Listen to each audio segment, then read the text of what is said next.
Tech Sounds presenta Con su permiso.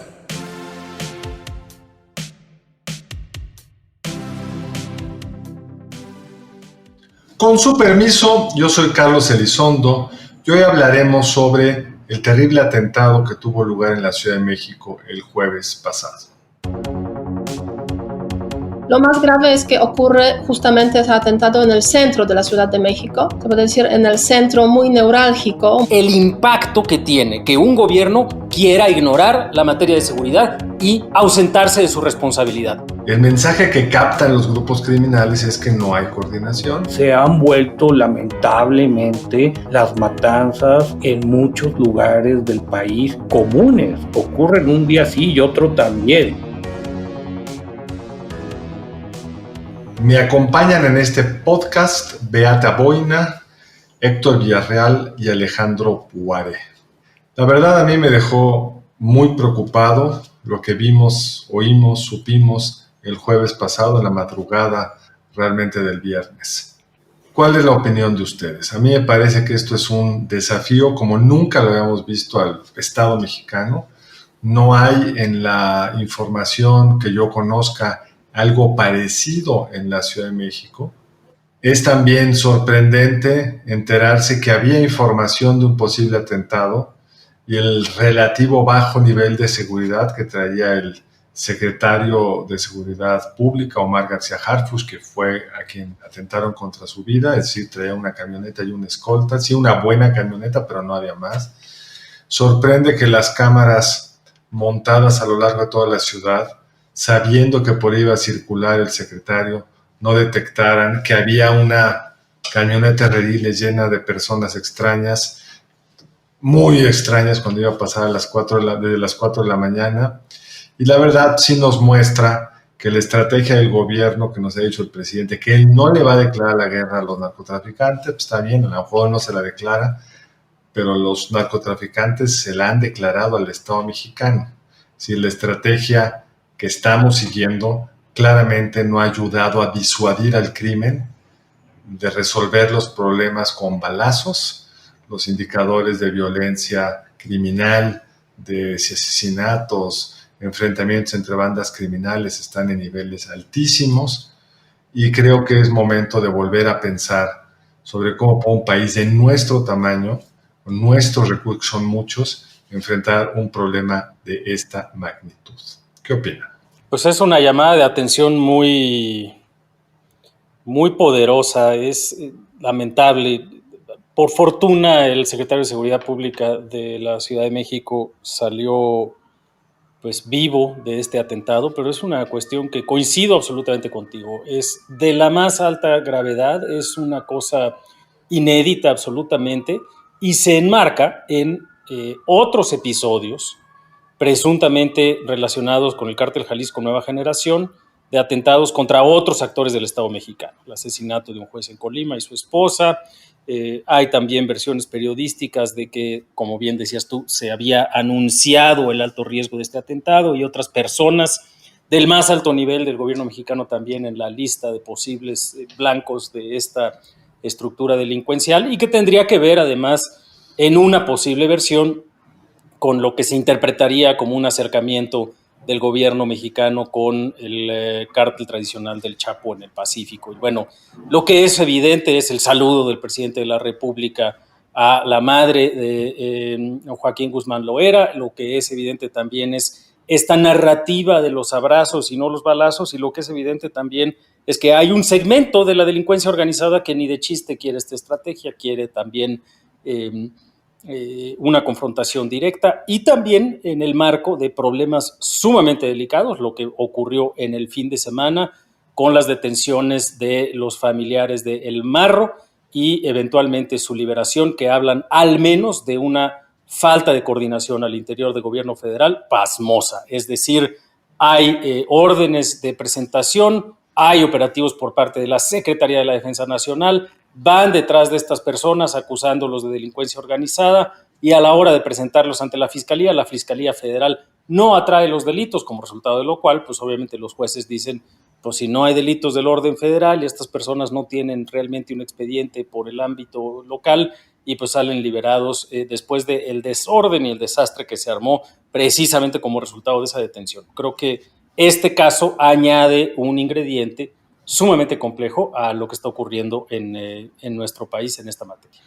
Sí, yo coincido, obviamente, yo creo que todos coincidimos de que la gravedad es el principal asunto aquí. Qué bueno que sobrevivió el secretario de Seguridad. En ese contexto debemos alegrarnos y debemos alegrarnos también que la reacción de las autoridades de la Ciudad de México fue inmediata. Consiguieron pues atrapar a una parte importante de los que cometieron ese crimen.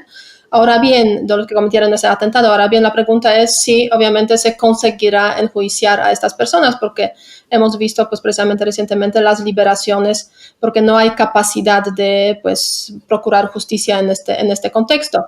Lo más grave es que ocurre justamente ese atentado en el centro de la Ciudad de México. Se puede decir en el centro muy neurálgico, muy importante, es el centro diplomático también de la Ciudad de México. Recordemos que gran mayoría de las embajadas, de las residencias de los embajadores se encuentran justamente en esa parte de Reforma. Por ahí está la Embajada de la Unión Europea, por ahí está a 1 kilómetro Unión Europea, a 3 kilómetros la residencia del embajador de los Estados Unidos, muchas otras embajadas, residencias. Entonces, en ese contexto es una señal clara para los extranjeros, los diplomáticos acreditados, que pues ni siquiera allá se puede garantizar la seguridad. Y si ni siquiera allá donde pues en principio los cuidados son más importantes, pues la verdad es que pasa en otras partes del país, ¿no? Me parece bien importante esto, Beata, y es que cualquiera hoy que circula por la Ciudad de México puede ser sujeto a un atentado. Si el secretario de Seguridad Pública de la Ciudad de México, que sabía que lo estaban buscando, que supuestamente tenía toda la estructura para estar apoyado y no lo fue, pues cualquiera de las personas que andan con protección, por la razón que sea, pues pueden ser emboscados por unos sicarios outsourciados. Ni siquiera son miembros del cártel, por lo que sabemos, sino compras a unos señores, les das unas armas y los pones a disparar a las 4 de la mañana. Entonces es una señal de impunidad brutal. Para mí lo positivo en este asunto son dos cosas. Obviamente que haya sobrevivido el secretario de Seguridad y yo creo que eso sí es motivo para congratularnos. Creo que también la reacción del gobierno de la Ciudad de México fue mejor que en otros problemas. La captura de muchos sicarios, y me gustó la comunicación que estuvo fluyendo durante la mañana. No me gustó que creo que los servicios de inteligencia del gobierno federal quedan muy en entredicho. Si había cierta información y todo, no se pudo detectar armas, tantas personas, creo que sí tendríamos que cuestionarnos. Y para mí la incógnita, y se las confieso, compañeros, no me queda claro qué gana Cartel Jalisco Nueva Generación con una cosa de estas. Creo que a mí me queda clarísimo. ¿Cuál es, Carlos? Para mí no. Héctor, Omar García Harfuch probablemente es el mejor policía que tiene este país. Un hombre entregado, honesto, que les había pegado en lugares neurálgicos desde que estaba en la Agencia de Investigaciones Federales hace algunos años. Y yo creo que en este mundo de impunidad, donde sales libre a la menor provocación, donde un gobierno que no parece tener la capacidad de reacción, pues te la juegas, haces un análisis costo-beneficio y dices, me conviene más muerto a pesar de los costos que vaya a pagar por ser yo quien lo mate. Eso es lo terrorífico. Que un cártel que seguramente tomó esta decisión con un análisis racional, le pareció que convenía jugarse esta apuesta. Aún perdiéndola, que es el peor de los mundos, que está afortunadamente vivo García Harfuch, para el peor de los mundos, por supuesto, para el crimen, pues se la jugaron y dijeron, podemos soportar eso, aunque sobreviviese el atentado. Entonces, para mí es tristemente muy claro. No sé cómo lo veas, Alejandro. Sí, no, bueno, ese es el tema. O sea, realmente no vivimos en un país en el cual haya habido, pues, en el último sexenio y en lo que va del actual, una inversión, o digamos en general, una inversión sistemática en construir instituciones de seguridad en las cuales dependa, o no dependa, mejor dicho, de una persona el énfasis con el cual combates a algún grupo delincuencial. Es un mundo, lamentablemente, de valientes, en donde los valientes siempre están en entredicho, en donde son pocos, en donde siempre hay cuestionamientos y en donde desde la perspectiva criminal ves a alguien que te está estorbando, pues vas tras de él o de ella, con esta perspectiva de seguir adelante. No es una cuestión institucional, no es como en las corporaciones de países en donde hay un aparato de seguridad más consolidado, en donde vas tras de un policía y va a haber 100 detrás de ti. Aquí realmente sí depende mucho del valor personal, de la capacidad personal de una persona que vaya atrás de ellos. Y eso es lo grave. Eso es lo grave, que hoy... Estás diciendo dos cosas que son bien importantes, Alejandro, porque uno es, va a haber 100 detrás de ti, y si llegaras a matar a ese, va a haber otro igual que ese. Uh-huh. Y aquí la apuesta es, claramente lo matas no es el caso. Y se acaba todo. Sí, claramente no es el caso. Y además pones a prueba la determinación de muchos otros que dicen, uy, no, esto sí es en serio, yo no cuento ni con escolta, yo no cuento con apoyo, y hay inteligencia que me van a matar, y pues no todo el mundo es García Harfuch. Esa es la realidad. Es una tragedia que vivamos así, pero es una realidad incontrovertible, y por eso tiene lógica para un grupo delincuencial atreverse a hacer una cosa de estas, como bien decía Beata, donde se atrevieron a hacerlo. Sí, y en ese contexto yo creo que es importante este mensaje que estás mencionando, Alejandro. O sea, quitar una cabeza significa quizás debilitar muchísimo, casi desmantelar una institución. En ese sentido, pues obviamente la protección de personas que son claves en ese contexto pues es súper importante. Y yo creo que aquí efectivamente el tema de los servicios de inteligencia que deberían pues captar ciertos mensajes y garantizar más seguridad, pues es un trabajo que queda en entredicho. Por otra parte, yo creo que también los mensajes públicos sobre el crimen organizado, cómo está organizado, dónde está, quizás a veces se dan demasiadas informaciones desde el poder, desde el gobierno. Justamente, pues no sé si un día antes o 2 días antes, pues salió ahí en una conferencia del presidente una información que transmitió el secretario de Seguridad en ese contexto de México, sobre cómo están dividiéndose los carteles, 4 carteles, pues ese espacio de la Ciudad de México, del Valle de México. No sé si esa información debería ser una información pública, ¿no? O sea, porque... Sí, o sea, un desastre, porque además eso habla del debilitamiento absoluto de las instituciones de seguridad ciudadana en México.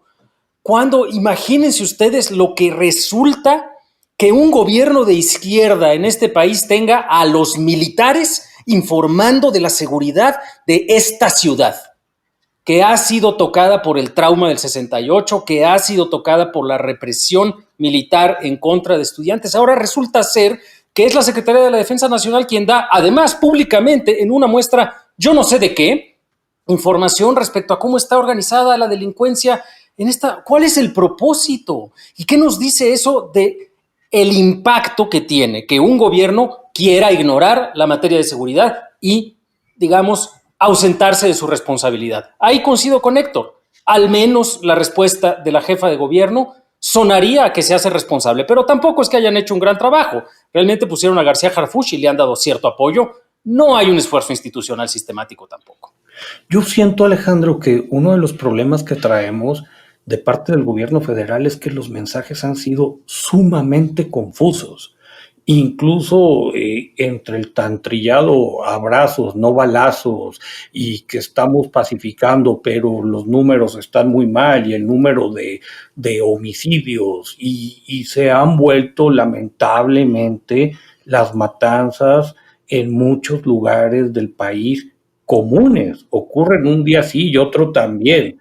Y de repente no entiendo el mensaje del gobierno federal. Yo creo que los militares informando, a mí me parece que es más parte de la descoordinación que existe que una estrategia. Pero desgraciadamente, Héctor, el mensaje es ese. El mensaje que captan los grupos criminales es que no hay coordinación.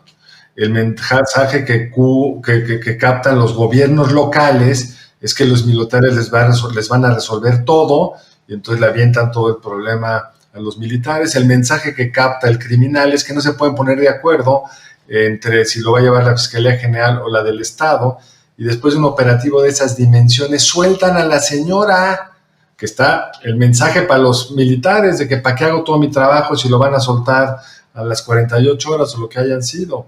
Y el mensaje para mí más grave, y para mí me lo sintetiza el día del temblor, viendo al presidente con un celular en Palacio Nacional, dando vueltas como león enjaulado, comunicándose con no sé quién y él transcribiéndonos que hay que anotar el 911 para poder enfrentar una emergencia, y al secretario de Seguridad Ciudadana Federal, Arturo Durazo, a la entrada de Palacio Nacional, lo asedia a la prensa y les dice, perdón, no sé muy bien qué pasó porque traigo débil la señal.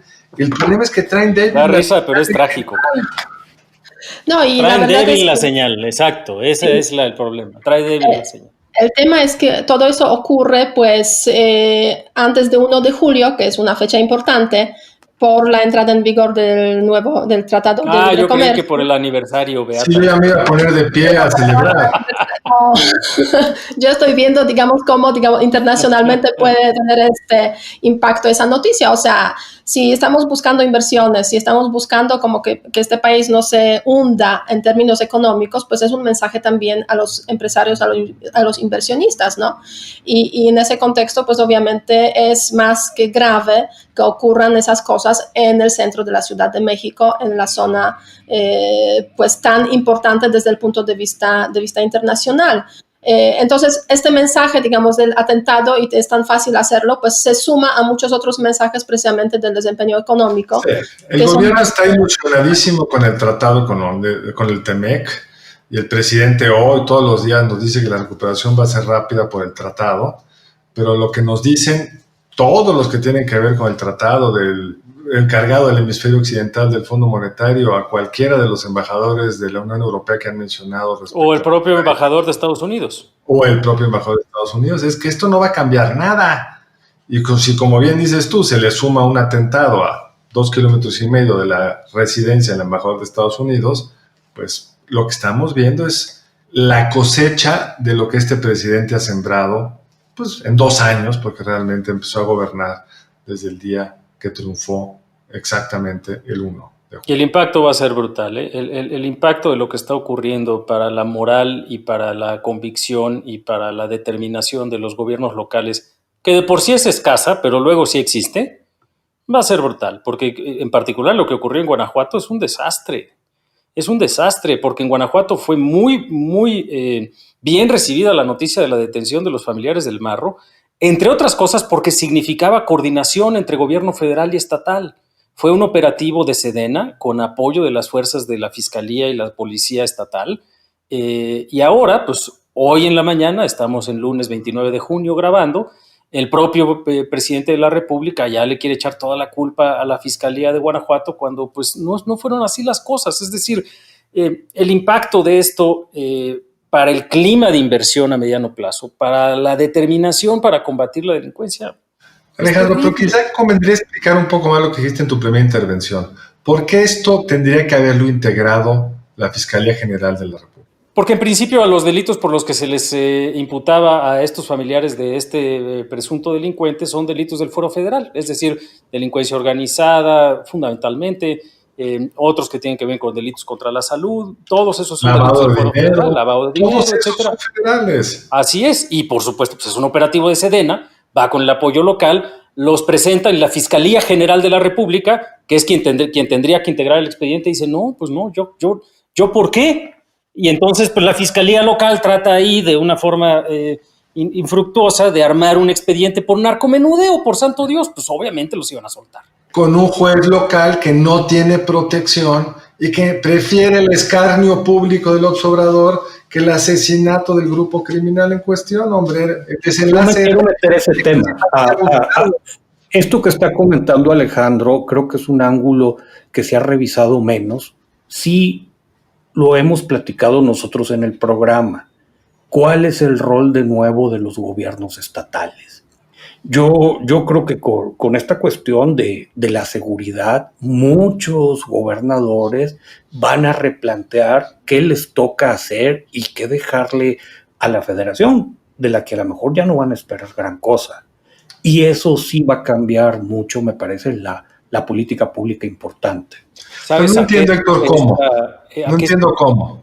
Al contrario, lo que estamos viendo es un gobierno federal que les avienta el problema sin darle los recursos, y unos gobernadores que se los van a aventar de regreso, porque ni tienen los recursos, ni tienen la facultad jurídica. Se nos olvida que el único que puede jurídicamente enfrentar por ese motivo el crimen organizado son las fuerzas federales.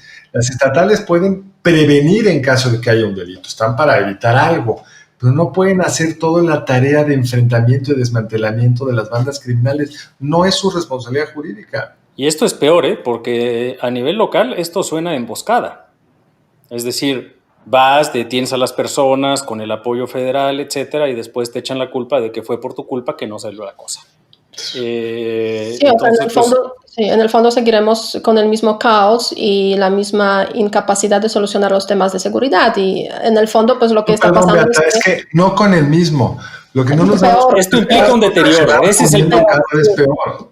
Con Guanajuato ya había habido muchos encontronazos. Y yo creo que en ese sentido fue muy desafortunado lo de este fin de semana y la liberación de los detenidos. Porque además en un mundo en el cual no se hubieran dado esas detenciones, no se hubiera generado ese rompimiento adicional de la confianza, ni esta politización y escarnio, que pues el impacto que va a haber a nivel local y a nivel local en relación con lo federal, pues es peor. Porque además tienes en la mañanera a Ricardo Sheffield, un expanista notable en Guanajuato con aspiraciones políticas locales, que ahora está en la Procuraduría Federal del Consumidor, opinando al respecto también del desastre guanajuatense. ¿Qué más claro que hay una estrategia política ahí desde la perspectiva federal? ¿Y qué más claro que eso es lo último que se necesita para que estas cosas funcionen? No es la primera vez y no es monopolio de Morena. La politización de la seguridad empezó fundamentalmente con los gobernadores del PRI durante la administración del presidente Calderón, la exacerbó Germán Martínez como presidente de Acción Nacional en la campaña del 2009 y de ahí para el Real sistemáticamente esto es culpa de unos o de otros. Pues ya tendríamos que haber aprendido que eso no funciona, ¿no? Sí, mientras tanto los carteles se están fortaleciendo porque se ve claramente que hay una confrontación, una lucha por el poder precisamente en ese territorio con la participación de Cártel Jalisco Nueva Generación de un lado y de otro lado pues el Cártel Santa Rosa.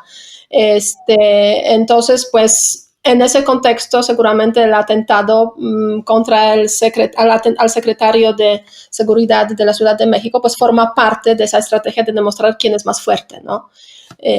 Así es, porque además ellos están en ese juego, mientras que los políticos están guiados por el ciclo sexenal o trienal, dependiendo si es presidencia municipal o gobierno estatal, pero en fin, el ciclo electoral acaba dominando sus decisiones, sus reacciones. Lo que dice Alejandro es bien serio, que un caso como este lo lleve a la mañanera el presidente, en el único estado que recordemos no ganó, que fue Guanajuato, que le tiene seguramente por la particularidad del presidente mucho coraje porque no votó por él, pues a veces parecería que hay una estrategia deliberada de abandonar a ese estado.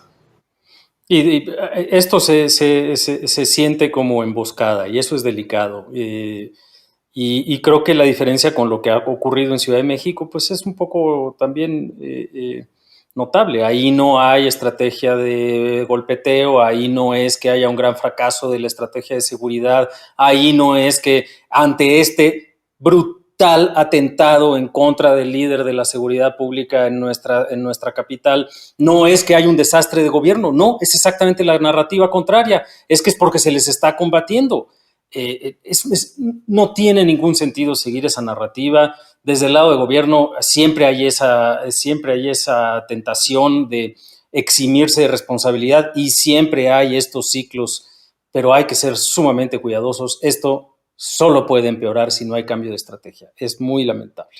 Y el deslinde de responsabilidades también es algo que se tiene que poner sobre la mesa. Gran parte del crimen organizado en Guanajuato gira en torno a la refinería de Salamanca, que es federal. ¿Qué pasaría si en y que por cierto es el único municipio que ganó Morena de los grandes en Guanajuato?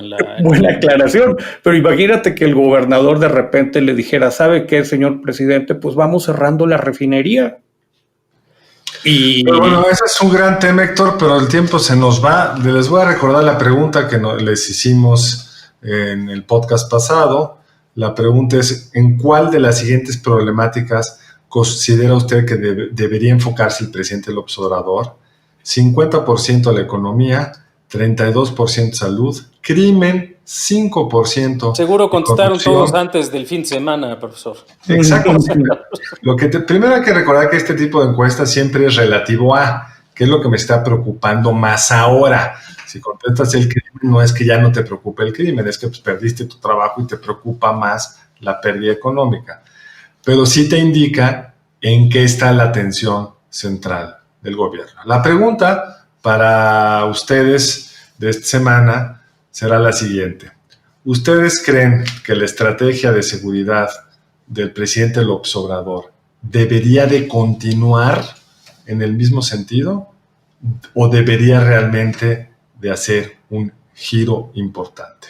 Para cerrar, a mí me parece que al presidente se le están acumulando los problemas de una forma pasmosa y que su estrategia de resolverlos hablando, pues ganas minutos, pero acabas enfrentando el problema más grave hacia adelante.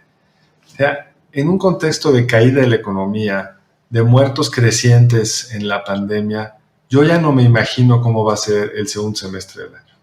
Ganas minutos y perdemos años, lamentablemente, Carlos. Es lo que está pasando en materia de seguridad. Bueno, a ver si en ese contexto los Estados Unidos puedan dar un empujón. ¿Hacia dónde? Hacia una estrategia un poco más, digamos, eficaz.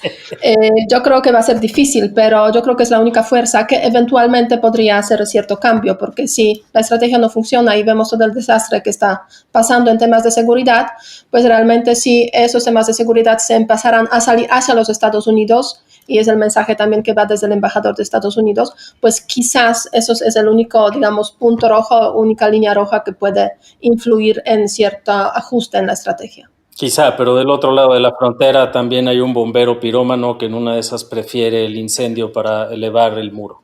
¿Quién sabe? Perdón, Héctor, adelante. Quizá, no, yo espero una redefinición de la estrategia de seguridad, una redefinición profunda. Creo que... ¿Esperas o deseas? Me parece que tiene que haberla. Y a lo mejor el lamentable atentado... ¿Querías apostar, Héctor? Porque ya tenemos una botella pendiente, podemos poner otra. Lo voy a pensar, Carlos, lo voy a pensar. Necesito ver las señales de los tiempos.